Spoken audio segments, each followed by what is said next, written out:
Nessa videoaula, nós faremos a correção da última atividade que abordava o estudo dos espelhos esféricos. A primeira questão: os espelhos esféricos são muito usados como item de segurança no transporte coletivo. Eles são colocados nas portas dos ônibus para facilitar ao motorista a visualização da entrada e da saída de passageiros. Para usarmos corretamente um espelho esférico convexo, devemos conhecer o comportamento dos raios de luz que incidem na superfície do espelho. Então aí você tem na imagem um espelho retrovisor de dentro de um ônibus, aquele que fica à frente do motorista, para que ele possa ver o que está no interior do ônibus. Bem, a respeito das propriedades fundamentais de um espelho esférico, é correto afirmar: a gente vai ter aí alguns itens, algumas afirmações, onde o nosso intuito é dizer qual é o item que é verdadeiro e qual item é falso. A primeira afirmação: se o raio de luz incidir no espelho, passando pelo vértice, o raio refletido será simétrico em relação ao eixo principal do espelho. Então vamos aqui construir um espelho convexo, porque o espelho que nós temos no interior do ônibus é um espelho convexo. Destacamos aqui o seu eixo principal, bem como seus principais elementos, que são o vértice, o foco e o centro de curvatura. Lembrando que, como se trata de um espelho convexo, o foco e o centro de curvatura ele se encontram dentro do espelho. Bem, o que nós vamos fazer? Eu vou pegar aqui um feixe de luz que ele vai chegar incidindo no vértice do espelho, formando um ângulo θ em relação ao eixo principal. E aí você percebe que todo raio de luz que incide no vértice do espelho, ele é refletido de maneira a formar o mesmo ângulo θ em relação ao eixo principal. Dessa forma, então, já que ele forma o mesmo ângulo de incidência e de reflexão, a gente tem que esse raio de luz ele é simétrico em relação ao eixo principal, de forma que a primeira afirmação é verdadeira. A segunda afirmação: se o raio de luz incidir no espelho paralelamente ao eixo principal, o raio refletido ou seu prolongamento, ele passará pelo centro de curvatura. Então, de maneira idêntica, vamos aqui construir o espelho esférico convexo. Vamos colocar então aqui o seu eixo principal e seus principais elementos. Nós temos que se um raio de luz incidir no espelho de maneira paralela ao seu eixo principal, como aqui se trata de um espelho convexo a gente trabalha com prolongamento. Então, na hora que esses raios de luz incidirem de maneira paralela ao eixo principal, eles serão refletidos de forma que o seu prolongamento ele passa pelo foco. Bem, dessa forma então, nós temos aí que a segunda afirmação ela é falsa. Por que ela é falsa? Porque o prolongamento passa pelo foco e a segunda afirmação está dizendo que esse prolongamento vai passar pelo centro de curvatura. A terceira afirmação: se o raio de luz ou seu prolongamento incidir no espelho passando pelo foco, o raio refletido será paralelo ao eixo principal. No caso aqui, a gente vai trabalhar com prolongamento, como eu já falei, porque se trata então de um espelho que ele é convexo, né? Então vamos lá. De novo aqui o espelho convexo, o seu eixo principal e os seus principais elementos. O que nós temos? Se um raio de luz incidir de maneira que o seu prolongamento passa pelo foco, nós teremos que esses raios de luz serão refletidos de maneira paralela ao eixo principal. Dessa forma, então, a gente percebe que a terceira afirmação ela também é verdadeira, assim como a primeira. A quarta afirmação: se o raio de luz ou seu prolongamento incidir no espelho passando pelo centro de curvatura, o raio refletido ou seu prolongamento passará pelo centro de curvatura, retornando sobre o raio incidente. Traduzindo, eu estou dizendo que se o raio de luz ou seu prolongamento incidir de maneira a passar pelo centro de curvatura, ele vai ser refletido sobre si mesmo. E nós sabemos que é exatamente isso que acontece. Se nós pegarmos um espelho, seu eixo principal e os seus principais elementos, se nós tomarmos raios de luz de tal maneira que o seu prolongamento passe pelo centro de curvatura, esses raios de luz serão refletidos sobre si mesmo. De maneira então que a quarta afirmação é verdadeira e aí nós teríamos como afirmações verdadeiras A1, A3 e A4. A segunda questão. Um raio de luz incide sobre um espelho esférico convexo no ponto P e seu prolongamento passa pelo foco, que é o F, conforme mostra a figura ao lado. Como nós temos aí na figura um espelho convexo, então nós vamos trabalhar com prolongamento, como eu já havia falado. Vamos ver o que as afirmações falam ou o que é perguntado na questão. Podemos então afirmar, aí vai aparecer ou vão aparecer algumas afirmações que a gente vai ter que dizer qual é a verdadeira. A primeira afirmação: o raio de luz será refletido paralelo, o raio de luz refletido será paralelo ao segmento VF. Lembrando que o segmento VF é o segmento que passa pelo vértice e pelo foco do espelho. Isso quer dizer então que o segmento VF ele contém o eixo principal desse espelho. A segunda afirmação diz que o raio de luz refletido ele é simétrico em relação ao eixo principal. A terceira afirmação diz que o raio de luz refletido ele vai ter a mesma direção do raio incidente. E a quarta afirmação diz que esse raio de luz refletido ele dependerá do raio de curvatura do espelho. O que nós sabemos? Em espelhos esféricos, nós sabemos que quando o prolongamento do raio incidente passa pelo foco, o raio refletido ele é paralelo ao eixo principal, como a gente pode observar na imagem. Se ele é paralelo ao eixo principal, então ele vai ser paralelo ao segmento VF que passa pelo eixo principal. Dessa forma, então, a única afirmação verdadeira é a afirmação 1. A terceira questão. O objetivo da construção de um holofote é projetar um feixe de raios luminosos paralelos, partindo da reflexão dos raios luminosos emitidos por uma lâmpada, que é uma fonte luminosa pontiforme. Como você faria o projeto desse holofote? Lembrando então que o holofote ele vai pegar uma lâmpada, essa lâmpada vai emitir raios de luz, esses raios de luz serão refletidos em um espelho esférico e ao serem refletidos no espelho esférico, eles devem sair de maneira paralela entre si, de maneira paralela ao eixo principal desse espelho. Primeira coisa que eu tenho que perceber é que esse espelho ele vai ter que ser um espelho côncavo, porque se ele for um espelho convexo ele não projeta imagem. O espelho convexo ele tem apenas imagem virtual. Então vamos fazer aqui uma ilustração para a gente poder entender o que eu quero. Eu quero então pegar uma lâmpada, colocar na frente de um espelho, que eu já falei que tem que ser um espelho côncavo, para que ele possa projetar uma imagem. Bem, os raios de luz que saem dessa lâmpada, eles serão refletidos nesse espelho e devem sair de maneira paralela ao mesmo. Ou seja, eles devem sair um paralelo em relação ao outro. Bem, a partir dessa afirmação, já que esses raios de luz devem sair paralelos ao eixo principal, essa lâmpada deve ser colocada no foco do espelho côncavo.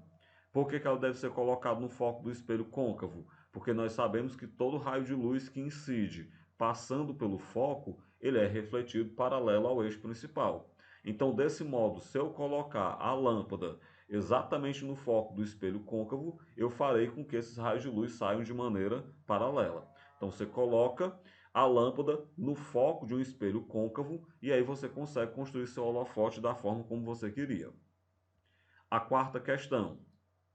O objeto BB', ele dista igualmente 2x de um espelho plano, que é o espelho P, e de um espelho côncavo, que é o espelho E, de raio igual a 4x, raio de curvatura igual a 4x. O sistema é esquematizado na figura seguinte. Você percebe que eu tenho um espelho plano do nosso lado esquerdo, que é o espelho P. Nós temos a uma distância 2x dele, a nossa seta, que vai ser o nosso objeto, que é o BB'.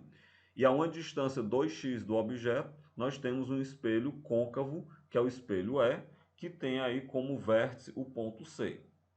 Bem, a partir dessa observação, a que distância de C, ou seja, a que distância do vértice do espelho, que é côncavo, se formará a primeira imagem resultante de duas reflexões sucessivas, onde a primeira reflexão vai ser no espelho plano P e a segunda reflexão vai ser no espelho esférico, que é o espelho E. Primeira coisa que a gente deve perceber, que eu vou detalhar melhor mais na frente, é que como o raio de curvatura do espelho esférico é 4x, e nós sabemos que a distância focal ela é metade do raio de curvatura, então a gente pode perceber que a distância focal desse espelho esférico é 2x. Dessa forma, então, o objeto BB', ele vai estar no foco do espelho esférico côncavo. Se ele está no foco desse espelho côncavo, nós temos então que esse objeto ele vai formar no espelho côncavo uma imagem que é imprópria. Então, desse modo, não tem como a gente construir, através desse espelho côncavo, uma imagem direta desse objeto BB'. O que nós vamos fazer? A gente projeta a imagem desse objeto BB' no espelho plano, que vai ser a primeira imagem projetada, como a questão fala. Essa primeira imagem projetada, ela vai estar na frente do espelho esférico, então ela vai servir como sendo um objeto para o espelho esférico, e aí sim, sendo ela um objeto para o espelho esférico, a gente constrói a segunda imagem, que vai ser então uma imagem refletida no espelho esférico. Bem, feito isso ou explicado isso, vamos avaliar como é que fica a questão. Então, primeiro eu vou construir aqui no nosso desenho, na nossa questão, uma ilustração para a gente tentar entender melhor. Primeira coisa que eu vou fazer, como o espelho P ele é um espelho plano, a primeira reflexão do objeto BB' vai ficar no espelho P, vai ser uma imagem virtual, então dentro do espelho P, e ela fica a uma distância 2x dele. Então você vai medir aqui uma distância 2x dentro do espelho P. Você vai lembrar, por exemplo, que toda imagem em espelho plano, ela vai se localizar à mesma distância do espelho em relação ao objeto, ou seja, a distância do objeto à imagem, não, a distância do objeto ao espelho é igual à distância do espelho até a imagem. Além disso, outra coisa que a gente deve lembrar é que o tamanho dessa imagem é do tamanho do objeto. Então você vai pegar aqui, nesse ponto que eu demarquei, e vai colocar a primeira imagem, que é a projeção do objeto BB' em relação ao espelho plano. Bem, mas o que eu quero é a segunda imagem. O que a gente faz agora? Essa primeira imagem, ela está na frente do espelho do espelho esférico. Como ela está na frente do espelho ela vai servir como sendo um objeto para esse espelho. Desse modo, então, é possível a gente construir a segunda imagem. Como? Vamos lembrar que todo raio que é paralelo ou que chega paralelo ao nosso espelho esférico, ele é refletido passando pelo foco. Então, a gente vai utilizar os raios notáveis. Mas antes de utilizar os raios notáveis, a gente vai lembrar daquilo que eu falei, né? Que eu já citei, inclusive. Como a gente já sabe que o raio de curvatura do espelho é 4x, então o seu foco é 2x. Então não é possível projetar a imagem de BB' dentro do espelho mas é possível projetar a imagem da primeira imagem nesse espelho, que é o que nós vamos fazer. Então, para fazer essa projeção, a gente vai então fazer aí os raios notáveis, como eu já falei. O que você vai fazer então? Essa primeira imagem, ela vai servir como objeto para o espelho Se ela vai servir como objeto para o espelho então você traça a partir da primeira imagem os raios notáveis. Tudo que vai paralelo ao eixo principal é refletido passando pelo foco. E aí, claro, né, lembrando que como o BB' está no foco, está sobre o foco então vai ficar sobre o eixo principal, que é onde está o B'. Por outro lado, tudo que incide passando pelo foco é refletido de maneira paralela ao eixo principal. Então, nesse modo, ou desse modo, no ponto de encontro das duas imagens, não, dos dois raios refletidos, nós vamos ter aqui a formação da segunda imagem. Então, você percebe que se forma a segunda imagem na frente do espelho esférico.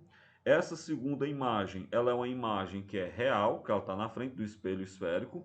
Desse modo, se você colocar, por exemplo, um antiparo aí no local da segunda imagem, ela pode ser projetada. Além do mais, essa segunda imagem, além de ser real, você percebe que ela é invertida, porque ela está de cabeça para baixo, e ela é menor do que o objeto. Bem, o que nós queremos saber? Eu quero saber qual é a distância dessa segunda imagem até o espelho esférico, que é o espelho Para que a gente possa calcular essa distância, a distância da imagem até o espelho é o P'. Então, a gente vai ter que utilizar a equação de Gauss. Para utilizar a equação de Gauss, como a primeira imagem é um objeto para o espelho esférico, a primeira imagem ela está a uma distância 6x do espelho esférico, que é 2x mais 2x mais 2x. Desse modo, então, o P, que é a distância do objeto até o espelho, é 6x. Por outro lado, eu já havia falado para vocês que o foco ele é 2x. E eu quero saber, eu quero determinar quanto é o P'. Bem, tomando a equação de Gauss, você sabe que 1 sobre F é igual a 1 sobre P mais 1 sobre P'. Então, vai ficar 1 sobre 2x é igual a 1 sobre 6x mais 1 sobre P'. Como a gente quer saber quem é o P', joga o 1 sobre 6x para o outro lado subtraindo. Então, 1 sobre P' é igual a 1 sobre 2x menos 1 sobre 6x. Subtração de fração, a gente vai ter que igualar os denominadores. Para igualar denominador, tem que tirar MMC. Então, o MMC de 2x e 6x é 6x. Então, fica 1 sobre P' é igual a 1 sobre 2x. Quando a gente igualar os denominadores, vai ficar 3 sobre 6x. Por quê? O MMC gera 6x, aí você pega, divide pelo de baixo, multiplica pelo de cima. Então, 6x dividido para 2x dá 3, 3 vezes 1 dá 3. E o outro que já estava igualado ao denominador só repete, né? Menos 1 sobre 6x. Bem, continuando, 3 menos 1 dá 2 sobre o 6x. Faz produto dos meios pelos extremos. Então, 1 sobre P' vai ser igual a 6x. Desse modo, o P' é 6x dividido para 2, que é 3x. O que a gente percebe então? Essa segunda imagem ela vai ser formada a uma distância 3x do espelho esférico. Então, como a questão pedia qual era a distância da segunda imagem até o espelho esférico, essa distância, então, ela é igual a 3x. Quinta questão. A higiene bucal tem como objetivo manter a boca, as gengivas e os dentes limpos e saudáveis. Dessa forma, é possível prevenir e evitar problemas como cárie, gengivite e periodontite, e também auxiliar no combate à halitose, que é o mau hálito. Essa prática e as visitas regulares de 6 em 6 meses ao dentista mantêm uma boa saúde oral, o sorriso bonito e o hálito puro. Durante o tratamento dentário dos pacientes, o dentista utiliza um pequeno espelho que o auxilia a fazer um exame dos dentes mais detalhado e com precisão. Isso no diagnóstico. Esse tipo de espelho, ele projeta uma imagem direita e ampliada do dente, como você pode perceber. Bem, com base nessas informações, responde o que será pedido. No item A, eu pergunto qual tipo de espelho é utilizado no exame dentário. Percebam, se vocês olharem, até pelo texto e pela foto, você percebe que esse espelho ele vai ampliar o dente. Como você consegue observar a imagem do dente formada dentro do espelho, ele vai formar uma imagem virtual e ampliada. Nós sabemos que apenas espelhos que são côncavos conseguem formar uma imagem que é virtual e maior. Portanto, então, o dentista ele utiliza um espelho côncavo, porque só ele vai produzir uma imagem maior. O item B pergunta: para que se obtenha essa imagem, o espelho deve ser colocado a uma distância D, isso em relação ao dente, né? Compare a distância focal do espelho com a distância D. Nós vimos que quando nós temos um espelho que ele é côncavo, nós podemos formar 5 tipos de imagem, dependendo da posição do objeto em relação ao espelho. No caso aqui, eu quero uma imagem que ela seja virtual e que seja, logicamente, maior do que o objeto. Para que a gente possa formar uma imagem virtual e maior do que o objeto, a gente viu que o objeto, que no caso vai ser aí o dente, ele deve ficar numa posição que fique entre o foco e o vértice do espelho. Se eu tenho a distância, então, do dente ao espelho, de tal maneira que esse dente fique entre o foco e o espelho e o vértice dele, então essa distância ela vai ter que ser menor do que a distância focal. Porque você vai pegar aqui o espelho, aí você vai ter aqui os seus elementos principais, que nós já sabemos. O objeto na questão é o dente, mas eu vou utilizar a nossa árvore, que a gente já viu. A gente viu que nesse tipo de construção, quando o objeto fica entre o foco e o vértice do espelho, é formada a imagem exatamente como eu quero, que é uma imagem que ela vai ser virtual e maior do que o objeto, ok? Então, dessa forma, se o objeto tem que ficar entre o foco e o vértice do espelho, a gente vai ter que essa distância do espelho ao dente, ela tem que ser menor do que a distância focal do espelho. Ou seja, o espelho tem que ser colocado bem próximo do dente. A sexta questão, da FUVEST. A imagem de objeto real, produzida por espelho esférico convexo, ela é sempre o quê?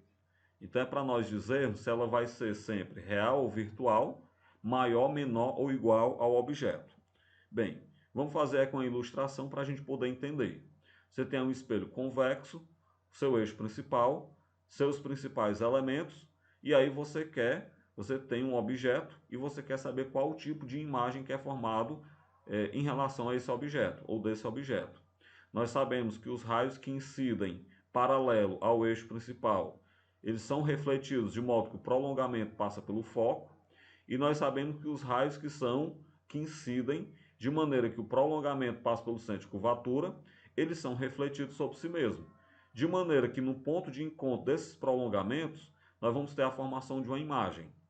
Bem, essa imagem ela é virtual, porque ela está dentro do espelho, e vocês percebem que ela é menor do que o objeto, e além disso é uma imagem direita. Por que é uma imagem direita? Porque a árvore está em pé. Então nós temos uma imagem que ela é virtual, menor e direita. Então a resposta correta é o item A. Nós temos uma imagem virtual e menor que o objeto. Sétima questão. Em um laboratório de uma empresa de materiais ópticos, um objeto de 2 centímetros de altura foi colocado a 20 centímetros de um espelho esférico. Obteve-se uma imagem virtual de 4 centímetros de altura. Pergunta: qual foi o espelho utilizado? E além disso, qual é o valor da sua distância focal? Bem, observemos que a imagem ela é virtual, né, se formou uma imagem virtual, e ela é maior do que o objeto, porque a imagem tem 4 centímetros de altura e o objeto só tem 2. Espelhos que formam imagens virtuais maiores do que o objeto são apenas espelhos côncavos. Os convexos formam imagens menores. Então a gente já percebe que aí se trata de um espelho côncavo. Por outro lado, eu quero saber qual é a sua distância focal.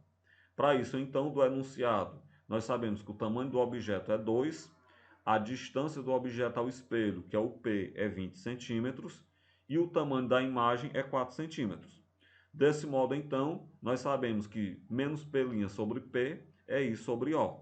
Daí vai dar para a gente descobrir qual é a distância da imagem até o espelho, que vai ser o P'.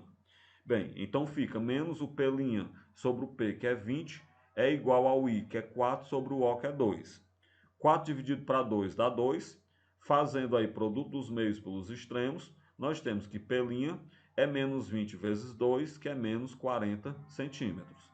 Desse modo, então, nós confirmamos que é uma imagem virtual, porque o P' deu negativo, né? E aí você percebe que essa imagem virtual, ela está a uma distância de 40 centímetros do espelho. Bem, continuemos então. O que a questão pede é a distância focal. Para a gente saber a distância focal, eu vou pegar a equação de Gauss, que ela diz que 1 sobre F é 1 sobre P mais 1 sobre P'. Substituindo então os valores, 1 sobre F é 1 sobre 20 mais 1 sobre menos 40. Mais com menos dá menos, então fica que 1 sobre F é 1 sobre 20 menos 1 sobre 40. Para a gente subtrair essas duas frações, eu tenho que fazer MMC dos denominadores. O MMC de 20 e 40 é 40. Então, para você saber quais os valores de cima, divide pelo de baixo, multiplica pelo de cima. Você pega aí 40 dividido para 20 dá 2, 2 vezes 1 dá 2. E 40 dividido para 40 dá 1, 1 vezes 1 dá 1. Bem, desse modo então, a gente vai ter a seguinte situação. Subtrai em cima, 2 menos 1 dá 1, repete o de baixo, então 1 sobre 40. Faz produto dos meios pelos extremos, 1 vezes F dá F, é igual a 1 vezes 40, que é 40. Daí então a gente percebe que a distância focal desse espelho é de 40 centímetros e, claro, isso vai confirmar que ele realmente é um espelho côncavo, Por que vai confirmar? Porque a distância focal é positiva e nós vimos que apenas espelhos côncavos têm distância focal positiva. Um espelho convexo, a distância focal é negativa. Dessa forma, então, a gente finaliza a correção dessa nossa atividade. Nós continuaremos ainda estudando outros tópicos relativos ao estudo dos espelhos esféricos. Até mais!